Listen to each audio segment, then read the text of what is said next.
I thought I'd begin with a simple and direct question, and that's, would you like to live in the America of 2081 that's described in this story?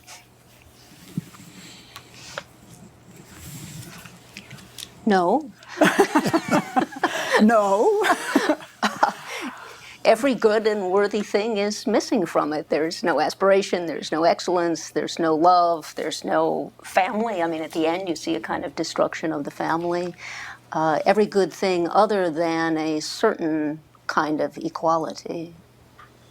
There's no joy, there's no memory, there's no real civic life in any sense.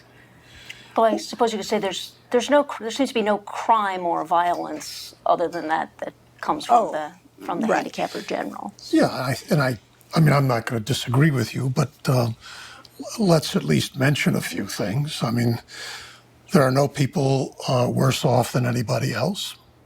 There is no envy. There is no resentment. There is a kind of, yes, there's a tiny amount of envy. She envies the people. No. Hold on. There's fundamental, compared to our society, virtually no envy, no resentment. People seem to be content with their lot.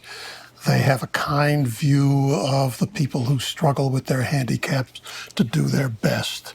And there seems to be...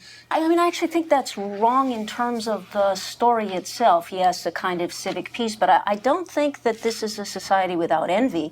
In fact, this is a society that is founded upon envy as a political principle.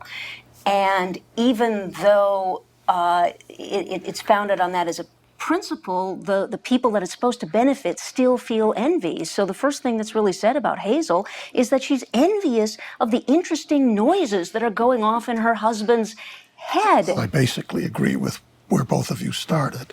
But, look, I mean, Americans from the beginning are taught to embrace the view that no one is better than anyone else, at least in certain respects. We don't live in a world in which some people are by nature fit to rule over us. And we are rather proud of our sense of equal self-worth. And this is a society which has enabled people to feel no worse than anybody else, admittedly by making everybody worse.